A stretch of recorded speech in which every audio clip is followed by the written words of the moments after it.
presence in East Timor really was begun by the Indonesian Carmelites in 1998.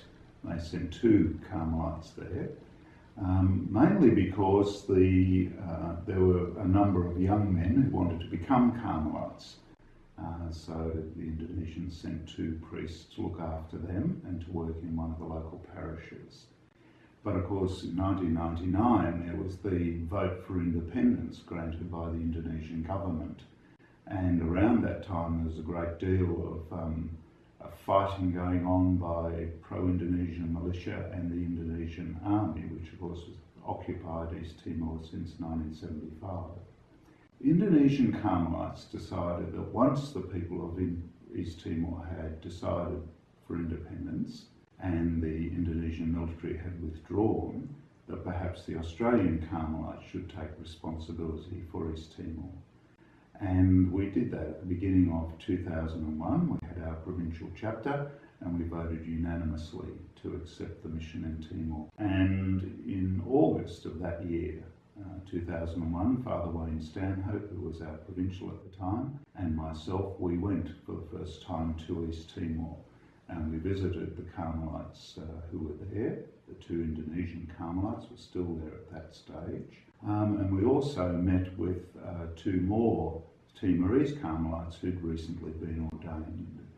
And they took us through Dili. That was the first place we visited. We were absolutely amazed at what we saw. The whole main street of Dili was almost without exception burnt out. There were children picking through the rubble and so on. And as we were taken around to various places, we understood the devastation that had followed that vote for independence.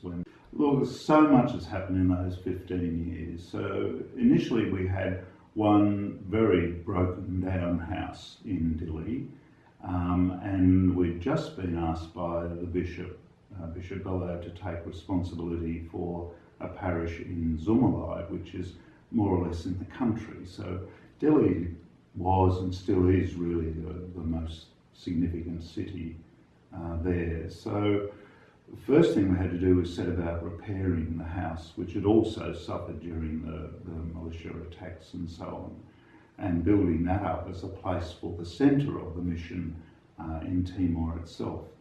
Now the house actually houses young Carmelites in their first 2 years of training, together with a number of boarding school children. So these are children from outlying districts who are completing their secondary education in Dili itself.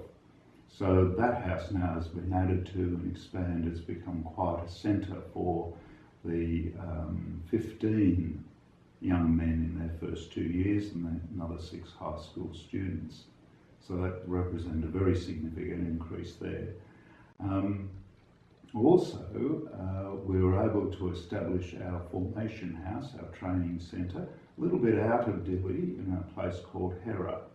We made a significant building there to look after novices and our students who are continuing their theological education. So that's a very substantial increase in our presence in Timor. And now we have around 43 young men in training in Timor altogether. Over in Zumalai, in the parish there, which is a parish that has 22 or 24 mission churches dotted all around the countryside. So our Carmelites who live and work in Zumalai go out to all these mission stations to celebrate the sacraments, obviously, to say Mass and so on in these communities. And a number of them also have small primary schools.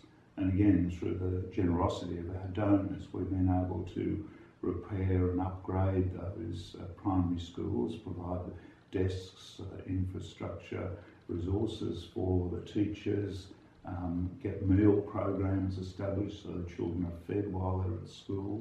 No industry, there's nothing to mine, that's one of the problems for Timor itself. So the problem is how do you actually advance the economy, because it just doesn't have a wealth of natural resources that can be sold or traded or made into something else. There's coffee, some coffee, but basically, you know, people who are not involved in public service, government agencies, as teachers or medical personnel, you know, some now involved in telecommunications and so on, but the vast bulk of people are still with their little plot of land, sort of eking out a very kind of meagre existence. Each year we have a donors mass and high tea to thank our donors for their generosity and their partnership with us in making possible so much for the people of East Timor. So with the funds that we raise from our donors in Australia, we've been able to provide clean water for the village of Sumalai. We've been able to build the boarding house for those young children to have access to education. We've been able to provide quite a number of scholarships for tertiary education so that young Timorese can actually qualify and get a job in teaching or in government service or in healthcare. So in all those ways, it really is a significant contribution to the Order's presence in Timor, but also to the people with whom and among whom we work. The other major part of our fundraising is really also supporting the educational formation of those young Carmelites that we spoke about earlier. As you appreciate, the costs are significant when you've got 40-something young men who can eat you out of house and home without too much trouble, providing clothing and food, education, textbooks, all the things that they need. We also have had a policy of bringing those young East Timorese to Australia to complete their education here, their seminary training, their theological training. And that, of course, is a very significant expense given the costs of education, tertiary education, especially in Australia. So we're really indebted to those donors who've really supported us very significantly and enabled not only their Carmelite presence to grow in Timor and the training and formation of these young Carmelites, but also enabled so much to happen for the people, especially in our parish in Sumalai.